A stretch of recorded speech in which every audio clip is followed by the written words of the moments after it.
देखिए, आज हम सब का सौभाग्य है कि हमारे नेता नरेंद्र मोदी जी देश के ऐसे नेता बने हैं जो सबसे लंबे काल तक पब्लिक ऑफिस में सर्व किया है और सर्विंग हैं, वो सर्व कर रहे हैं। वो रिकॉर्ड को कितना आगे ले जाएंगे जो कभी कोई तोड़ ही नहीं सकता। उसके बाद प्रधानमंत्री रहते हुए भी उनका कार्यकाल 12 साल का हो चुका है और वो नेहरू जी, इंदिरा जी का भी रिकॉर्ड तोड़ेंगे। लंबे काल तक प्रधानमंत्री रहेंगे, लंबे काल तक पब्लिक ऑफिस में रहेंगे और उन्होंने पब्लिक ऑफिस में बैठकर हिंदुस्तान की तकदीर और तस्वीर को संवारने का काम किया है।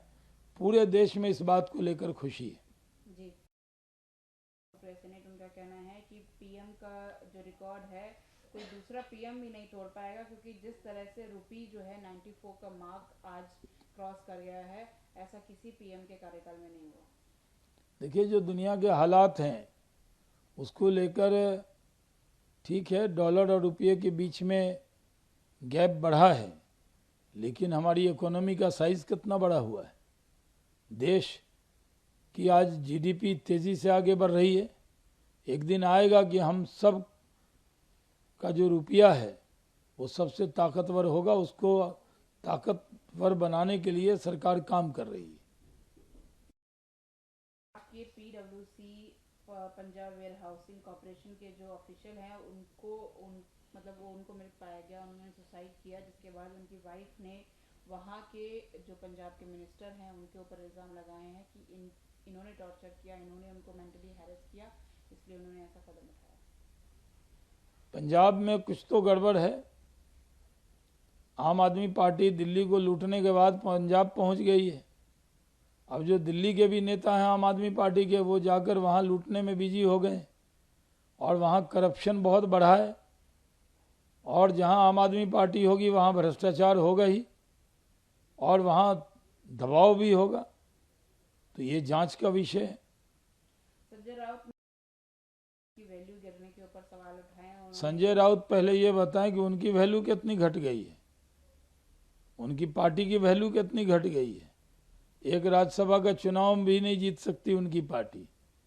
विधानसभा में उनकी पार्टी की वैल्यू कितनी घट गई, लोकसभा में उनकी पार्टी की वैल्यू कितनी घट गई, राज्यसभा में पार्टी की उनकी वैल्यू कितनी घट गई और खुद संजय राउत की वैल्यू कितनी घट गई है। पहले अपने वैल्यू को देखें, फिर रुपया पे बात करें।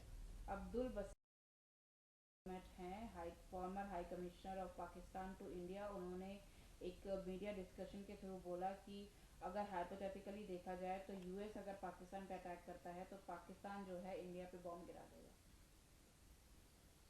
ये पाकिस्तानी जो हैं ये आधे पागल हो चुके हैं हिंदुस्तान के को याद कर करके। उनको कोई कुछ करेगा। अफगानिस्तान से निपट ले पाकिस्तान, इतनी मार मार रहा है अफगानिस्तान के लोग उनको, इंडिया से तो अभी निपटने का ख्वाब में न सोचे। अभी तो ऑपरेशन सिंदूर में इतनी मार मारा था, फिर भी होश में आ गया है लगता है। जी, आखिरी सवाल जो है अपनी सरकार इस बार बनाएगी, बीजेपी हारेगी। टीएमसी ने सारी मर्यादाएं तोड़ दी हैं। ईदगाह के में, मस्जिद में जिस तरह ममता बनर्जी ने, जहां धार्मिक जगह होता है वहां धार्मिक बातें की जाती है, वहां बीजेपी को हटाने की बात नहीं की जाती। जिस तरह की भाषा बोली है, बोला बीजेपी को जहन्नम में भेजेंगे। पूरे बंगाल को तो जहन्नम बना दिया है। और पश्चिम बंगाल में अब एक बात तय है कि आएगी बीजेपी, छाएगी बीजेपी, जीतेगी बीजेपी, सरकार बनाएगी बीजेपी। बस बिगुल बज चुका है, शहनाई बजने लगी, अब दीदी की विदाई तय है।